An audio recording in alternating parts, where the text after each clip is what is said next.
Here's the latest update for the FX Impact. It's shooting pretty well on Hades 0.25. I shot them out 225 meters today and they all shot very well. However, during the shooting, my this thing snapped, my rail, and it was on the bipod, and all of a sudden, during the shooting it snapped. The stand was at 45 degrees towards the front, so that's sort of, I probably played like a leverage and broke this off. So as you can see, it just had a clean snap. So the material here is not very strong, so you have to be careful when you're using it. I have to order another part, probably be $100 bucks or something. So you have to be careful about it. Anyway, so the update on the Hades is that the Hades ballistic coefficient that's given to 0.026 in Sturlock is not accurate for my 600mm impact that is shooting at 930 fps. So when I adjusted the ballistic coefficient to 0.0325, I started getting amazing accuracy on dialing all up to 125 meters. I haven't checked anything beyond that, but I'm sure that it will be pretty close up to 200 meters as well.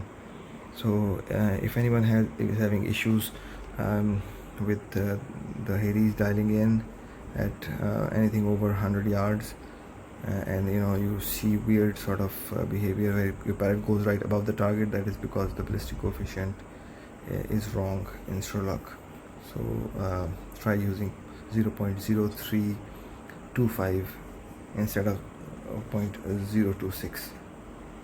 Thing has snapped. As I showed earlier, this thing had snapped. Focus. It was a clean snap. So I drilled the holes in this one, and I drilled 2 holes in this one for here. Previously I was going to do it like this. I was going to put these together and put another aluminum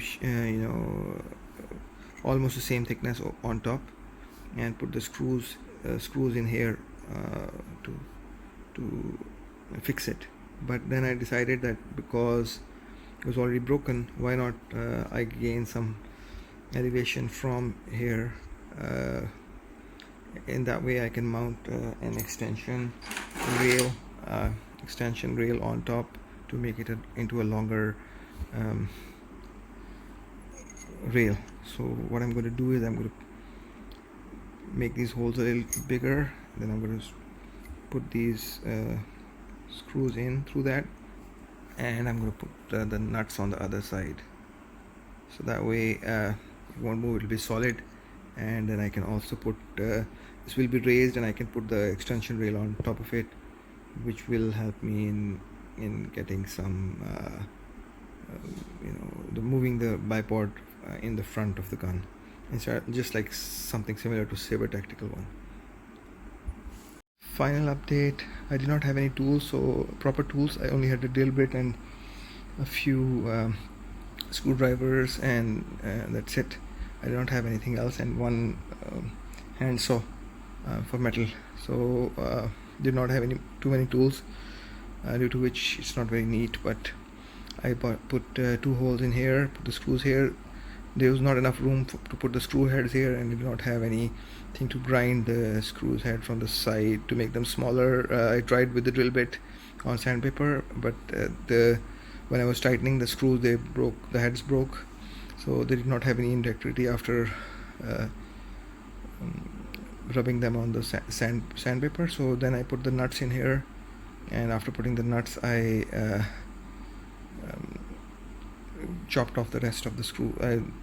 This mark here happened because I was lazy and I did not do the cutting beforehand for the length of the screw. If I did, it would not have happened. Anyway, I'm going to change the color of this thing anyway, so it doesn't really matter.